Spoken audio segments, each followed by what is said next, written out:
Started on both of you or just me? Probably just both.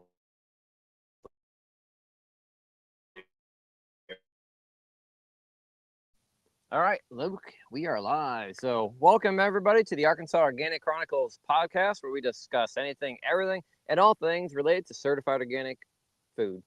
I'm Joe Hannon out at CAFF, and with me is Luke from our top TOPP Transition to Organic Partnership Program coordinator. Eventually, I will get that right. Hey, everybody. So we are going to go do a little bit of a field walk today. We have some carrots and beets behind us to take a look at, and we're going to talk a little bit about setting up our planter and preparing our field and kind of show you why it matters. If you don't have your field prepped and working right and the soil isn't right, why that matters with the planter and what happens when the field is poorly prepped, I'll say that. Then after that, we'll take a look at our cover crops that we seeded right after the last podcast a month ago. So Luke was politely reminding me to get going on cover crop seeding, right. and we got oats and peas seeded. So we'll go over and take a look at that, and then we'll see how time allows for a little more random walking. So yeah, the cover crops are looking really good. thanks, Luke. They do look good. Yes. So Luke, how you doing today before we get rolling? Feeling good. Yeah? Feeling good. Yeah. This is busy season with top events. So Yeah, like every other week it seems it like. feels like every other week. So Yeah. staying busy with that. But things are good. Things are And enjoying this beautiful fall weather up here in the Ozarks. Though I am a little ready for some cooler weather this weekend. Yeah, it's a little warm. Yeah, a little warm and a little dry. Like I was just prepping the ground for our demo here today, and it's dry.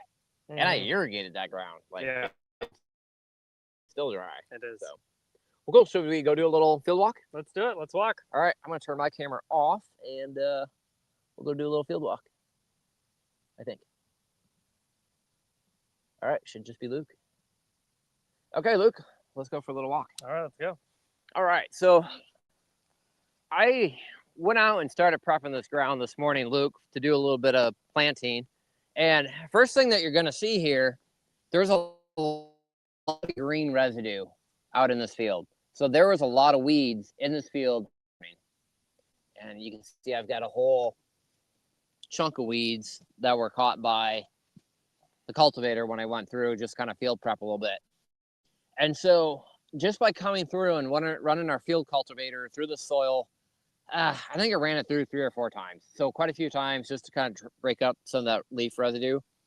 But there's still a lot here. So when I'm going through and running the planter through the field, I'm grabbing a lot of this residue and it's getting clogged up in front of the one planter shoe. And it's leaving basically just a big old valley here. Oh, okay. So that's what we're seeing right here. I caught residue and just continuously have caught residue going down the row. I see. So really what I needed to do was till the field, let it sit for a few days for the weeds to dry down and break up, and then come back through until again maybe midweek, and then plant maybe on a little bit of rain this weekend. But again, all that residue in here, it just clogs up in the cedar and nothing works great after that. Okay. So really, really critical. Another one thing that we could do is maybe come through with a rototiller or spader or something like that that's actually going to grind a lot of this residue up, and that would probably make it a little better. So, but I'm patient at this point. I'm not planting for crop production. I'm planting to dial in our planter and dial in our cultivation equipment more than anything. Okay. So I've got some production field over here. Now I'm just to the point where we're good. Now let's keep working towards great. Yeah. So would you say give yourself at least a week going forward? A week or two. Yeah. Yeah. Honestly, if I would have came in and tilled this up on Thursday before I left for moving here this weekend, I probably could have come back in and planted today. Probably would have been fine. Okay. But, I didn't. Yeah. And the weeds were a lot smaller at that point. So I waited too long. The weeds were too big. When they were just little seedlings emerged, it would have been not a big deal. I could have killed them. New ones would have came up, killed them again today, and then probably could have planted. So okay. Yeah. Okay. Good lesson learned. Yeah, good lesson learned. I was hoping to just snag it in so that I could actually do a little bit of, like I said, cultivator setup, but we're gonna have to wait. So be it. One of the other things that I want to notice, and let's go down to the other side of the planter here, and then we'll talk a little bit about the planter setup as well.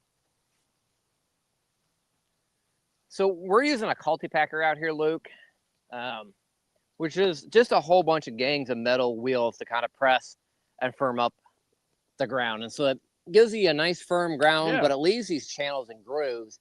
And then you also get your wheel tracks. Oh. And so it doesn't fully cover in those wheel tracks. And so when you're trying to replant into this, if you're just planting into this, it does a pretty good job with the planter. Because it's going to come through, break it up a little bit, drop the seed, and come back over and firm it up. And it does fine.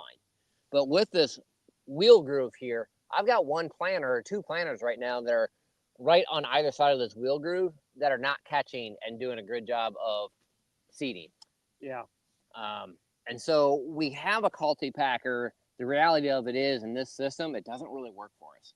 Okay. We need a heavy, solid metal bar in front of the planter in order to give us a firm seed bed.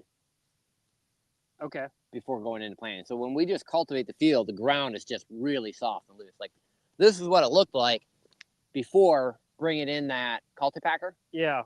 And did a nice job, firmed up the seed bed, did a great job. But because I got a plant where that wheel track is right in the middle, like I'm never going to get a good establishment right in that middle of my two planters. So If the cultipacker was wide enough, could yeah, it cover or I that could real have well, or? ignored this section and planted right here, but that's Yeah. out of my irrigation zone. Uh-huh. Uh-huh. So I could have I come see. way over and planted over here, and it would have been fine, Right. but it's out of my irrigation coverage. Got it. Yeah. So I 'cause really you're- need to keep it close to my irrigation line for good coverage, especially with not having see. any additional lines, irrigation lines over here. Yeah. So just like a little equipment mismatch. It's equipment mismatch. I was trying to avoid building a roller or buying a roller. I think at the end of the day, I'm going to need to. Okay. Yeah. And when it's not uncommon, when you go look at most high-end veggie seeders, they run a roller in front of that seeder in some way, shape, or form. Like just a solid steel heavy bar, a couple hundred pounds. So behind the tractor, but in front of the seeder. Behind the tractor, in front of the seeder. Or like for us with the mid-mount tractor, we could mount something mid-mount. Yeah, right. Let the roller down. And then since I'm only planting in between the wheel wells, it doesn't matter if I've got a little bit of wheel well mark there. Got it. Yeah, so you see my, here, let me set her down here. You can see my first planter is inside the wheel well by a couple inches. Yes. But then you can see here where I'm catching the wheel wells from the tractor that came through with the cultipacker. Right. Yeah. I see. Yeah. Ideally, were you trying to straddle that wheel well? You know, ideally that probably wouldn't have been a bad idea. Yeah. I don't think I could really do a good job of straddling still though. Too close. Yeah, one or the other is gonna muck up a little bit. So. Got it. Yeah. I will say I'm a little frustrated on some of the Jang seeders. So I feel like I'm spending brand new seeder and I spend a lot of time messing with it. But if I pick this, no, I can't pick it up. Yeah, I should have done that. But if you look at the shoe right here, these shoes are brand new. They have only planted maybe an acre and a half, and they're already bent and tossed up. Really? Off to the side here. Really? Yeah, so that's super frustrating because I have to pull all those off and re-straighten these out. You can see yeah. Huh. Yeah, so I don't know if I've got... Hitting rocks or just hard ground? Right. I honestly don't know. I really don't know. Wow. Yeah. That's very surprising. Yep, though I might almost end up just taking it off. If you look at... Yeah, this one's missing. Yeah, so that one's missing, and this is what you get when it's missing. You get just a little bit of a channel line there where your seed is dropping. Versus right here where it's not missing, you get no channel seed line. So I'm not sure if I really need it. Like by the time I would go and put a good heavy irrigation on, is it really truly need it? I don't know. Yeah, that irrigation would give you good seed soil contact. Yeah, I think so. And it would kind of wash out that valley a little bit. You get a little bit of a rainfall, it's going to take care of that. Yeah. So not super worried about it, but kind of one of those deals. So. Wow. Yeah. Surprising. So again, why we're doing this is partially to set up our cultivators, but we're also still working on dialing in our seeding on our plants. And so if we want to take a look at our actual carrot and beet field, Luke. So we planted the carrots at the same time as we planted the beets, but they were all planted at about 3/4 of an inch deep. And so the beets being a larger seed, they came up, and we've got a pretty healthy stand over there, minus some cultivator hoe damage, right? So setting things up, we lost some plants. Yeah. So be it, no big deal. I knew that was going to happen. But with the carrots being at 3/4 of an inch deep, they were too deep, and so a lot of them didn't come up. Okay. And so what we're missing here isn't necessarily hoe damage; it's just plants that didn't come up on us. I see. And so we're trying to kind of fine tune and bring the seeding depth up about a 1/4 inch from there, so that we're a little deeper than a 1/2 inch, but not quite to 3/4 of an inch. Okay, and is that possible with the Yeah. seeders we have? Yep. Yep. Takes about 5 minutes to make a depth adjustments. Okay. Yeah, it's actually really easy to do on the Jang, which is really nice. Okay. But you'll say, or a lot of people might say, well, that's way too deep still to be planting carrots. And I would agree on a small scale field. But when I've got, ultimately I'm going to have a 1/2 acre of carrots and beets out here, getting them in the ground and getting them irrigated and managed, I almost have to be at a little bit deeper depth just to make sure that they keep water. Yes. Yes. Otherwise, I'm going to be watering 2 or 3 times a day, and then my weed pressure just skyrockets from there. Right. Like, I already have a lot of weed pressure out here, and you can see that looking down the rows. Yeah. Um, Yeah. So you would err on the side of deeper planting, so maybe less of a thick stand, but less weed pressure. Overall, it's going to be a better situation. I think I'm still going to get a really good stand if I just come up a little bit. Okay. So I'm going to be at, so a 1/2 inch would be, 8/16. I'm going to be at 9/16, 10/16 of an inch deep, I think. Okay. That's kind of right about where I think I'm at. So that's kind of what I'm shooting for, because I think I can do my carrots, my lettuce, and my beets all at that depth. Got it. Yeah. Nice. Yep, and it does matter cultipacked or rolled versus not. When we were planting without cultipacking and firming up the ground, we'd get a rain and the seed would just wash away. Ooh. It would float, it would sink, it would go who knows where. Yeah. So we have to have that firming up stage, then planting at that just a tinge over that 1/2 inch depth. Okay. So. Yeah, and then, I mean, you might be talking about this later, but you did some flame weeding right before emergence. Yeah. You want to talk about that now, or? Yeah, we can talk about that now. Okay. So we started with the beets, and it took 5 days from seeding to emergence, and that was planted right around September 15th, I think. So like literally the day after we did our last podcast, or the day of, I think. And so all I did was come out, watch for the beets to germinate, and as long as they were not coming up above the ground, we went over and we flame weeded the seed bed, and we went down and back basically, because we just have a walk behind flame weeder, and we did that all the way up until emergence. And so with the beets, they got 1 flame weed. With the carrots, they got 2 flame weeds, and that definitely gave the chance for the beets and the carrots to kind of get ahead of things a little bit. Yeah. You'll notice, at least with the carrots, we didn't have uniform emergence on the carrots. And so some were coming up and we had to stop flame weeding, and some were still coming up for another week or 10 days later. Interesting. And that's because of that depth issue, I think. Okay. Yeah. For the beets, we had almost 100% emergence out here. The gaps was literally just cultivation damage. My cultivation damage. So credit where credit's due. Credit where credit's due. Failure where failure's due. Yeah. And that's fine. We're getting our system dialed in pretty close here now. So. Yeah. But we can take a look at our flame weeder if you want. Yeah. It's amazing how much these beets have grown in just a week. Just in a week. It's amazing.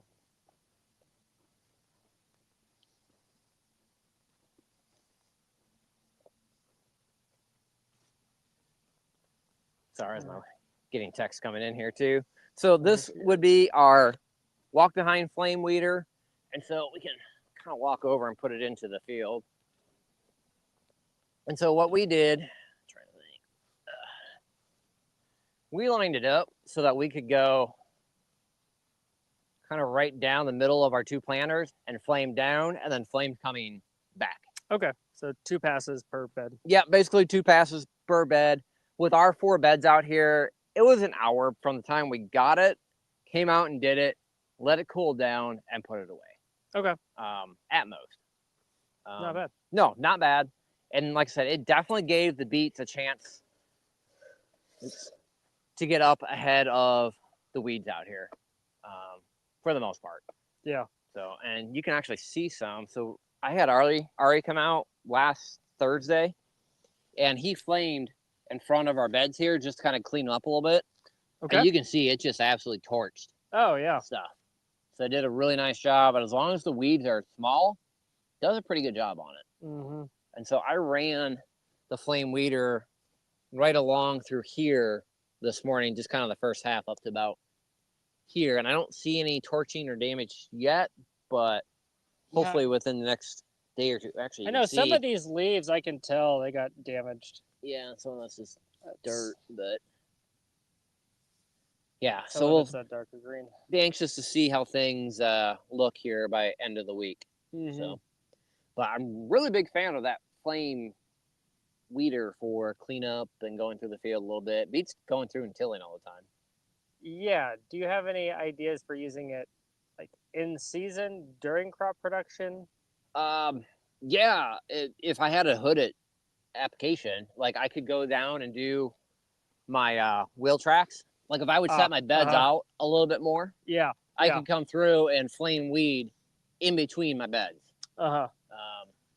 Right now, I don't think that will quite fit. Yeah. With my row spacing, because I think I'm 6 foot on centers here. Right. So, but we could do that. I could do it on the outside edges here. I don't think I can do any actual like weeding in the beds. With it. But now, if you're on larger row crop production, like we saw at field day last week down at the Kibler station, they were using a shielded application in between rows of corn and beans, and that worked really, really well. Those fields look clean. They did look very clean. Like I was shocked. Yes. Yes. So yeah, we're a little weedy out here, but this is our first time doing carrots and beets. Yes. So not bad for a first day out. Not bad. Not bad.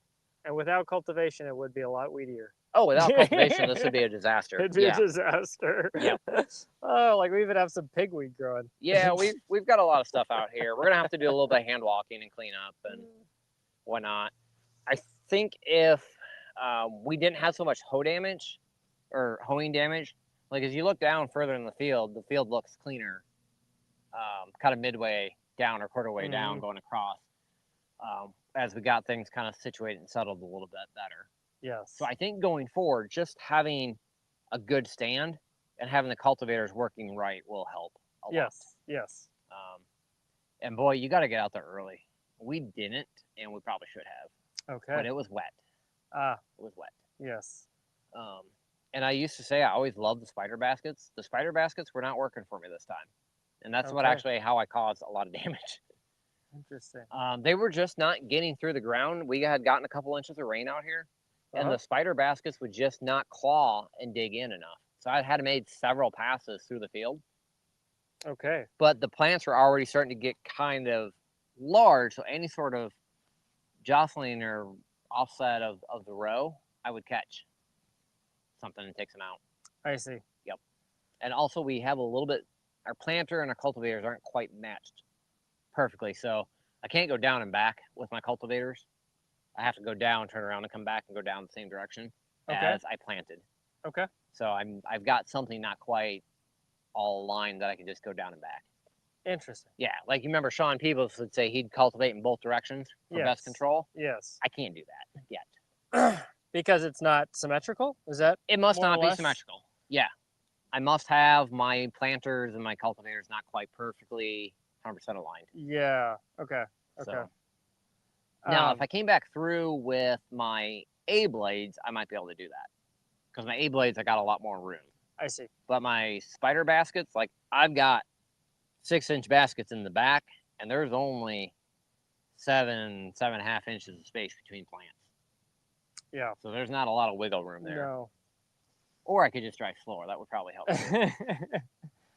too. So next spring, if you do beets and carrots again, would you use those spider baskets? Yeah, or I'll would still you use just them. use the A-blades? I'll still use the spider baskets.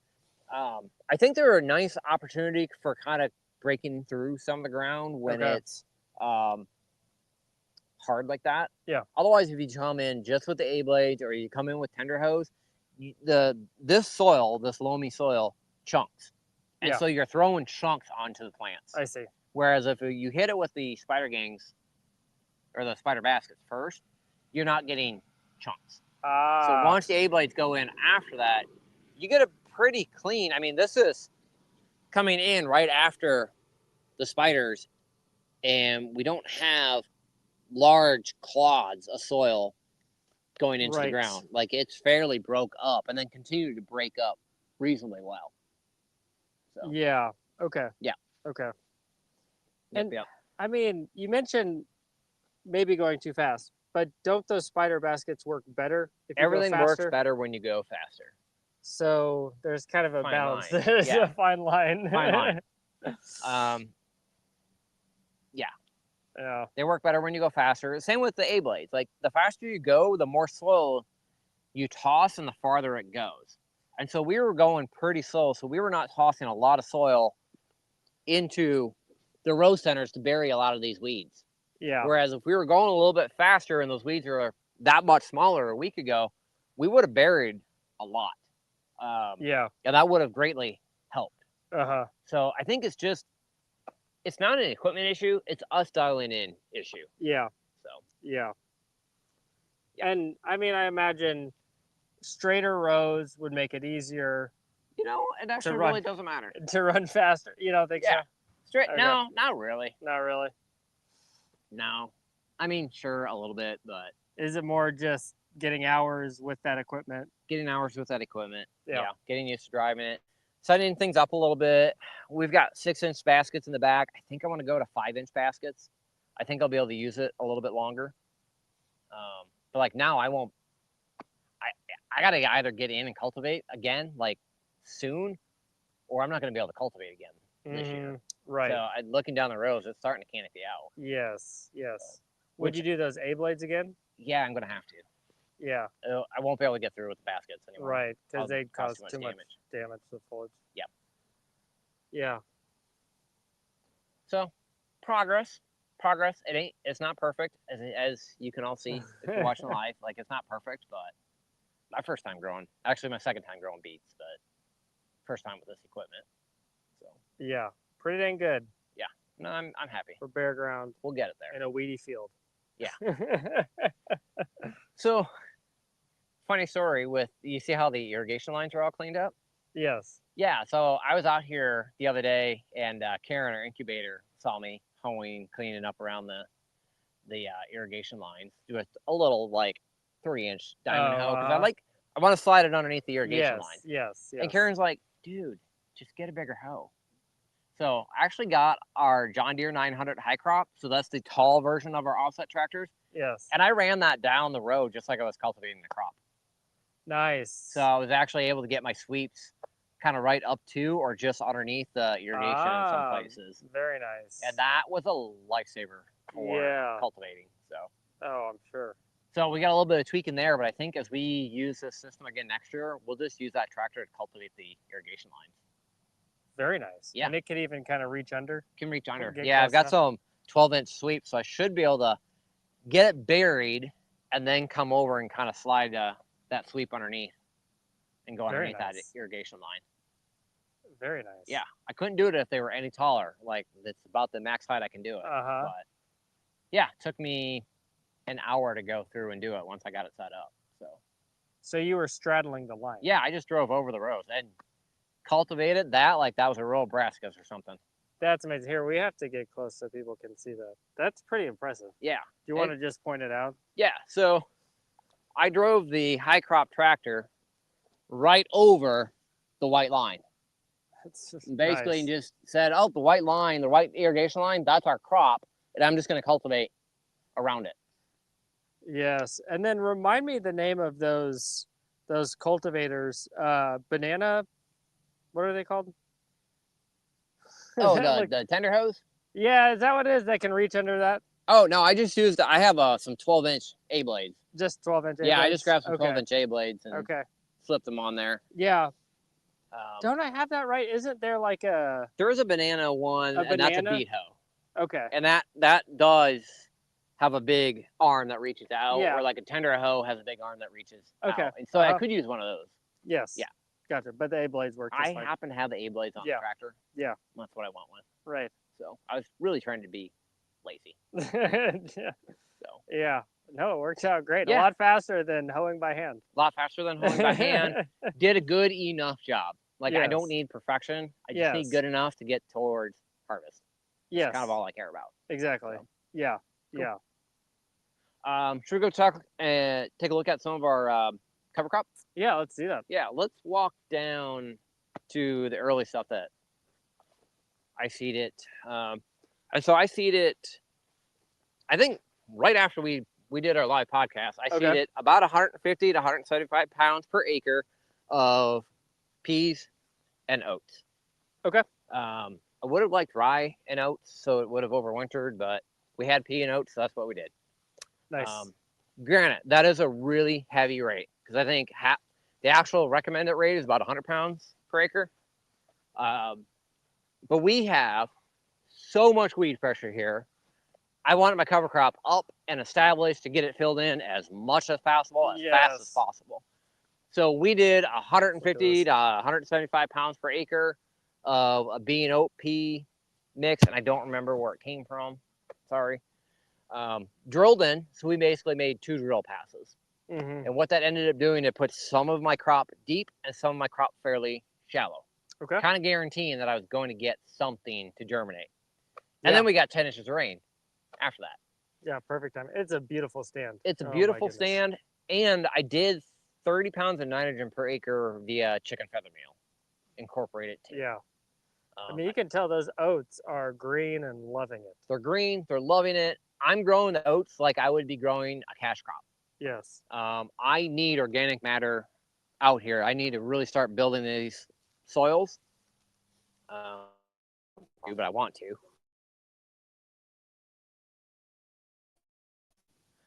Cool.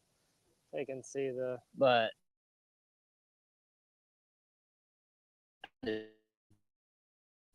I also got 10 inches of rain right after I plant it. So This is so nice. yeah. Yeah. I mean, and like a really good balance, I feel like, of both peas and oats. I mean, Yeah. the oats are not choking out the peas at all. They're not. It's really nice balance. I think it's a 70-30 mix, maybe. Yes. Did a nice job. Yeah. This is gonna be great. It'll be interesting to see what happens this winter. It's my wife, and that's Karen. Hey, you're on the live. I'll be with you in a minute. But yeah, it's the oats are gonna winter kill on me. I don't know if the peas will or not. They may not. But they're gonna get terminated at some point this winter anyway because I'm gonna put chicken litter out here. Ah, okay. Yeah, I'm wanting to do everything I can to start building some organic matter content out here. I'm a little short on P and K anyway, and I can get it across the road for free or cheap. So Perfect. Okay. I'm going to use it. I think there's no reason not to. This will be pumpkins and summer melons, so perfectly safe to do that out here. Okay. And then I've got some other summer veggies that will get the same chicken litter fertilizer. Nice. Are you gonna do any kind of spring cover crop, or are you just gonna? Some of the fields I'll get oats and peas again. Okay. I got the seed. I want to use it up. Yeah.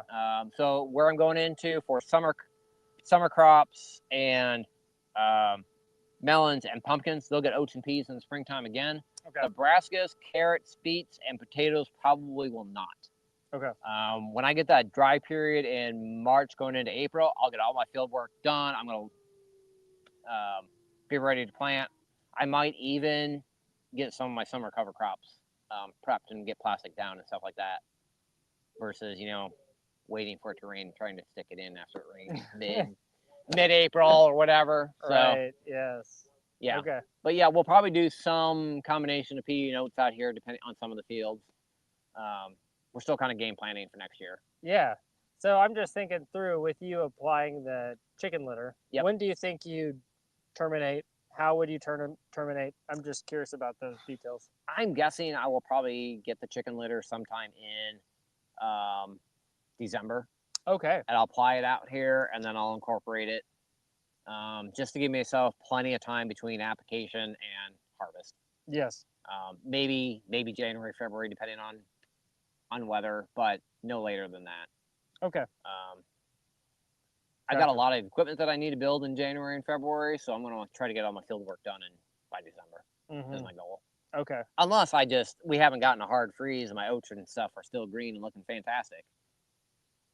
So play it by ear. Would applying it over the cover crop be an option? I could, but I don't want to just leave it sit on the surface. Yeah. I'm going to have a guess that somebody would complain about the smell and come back and say, hey, man, you got to incorporate that. Yeah.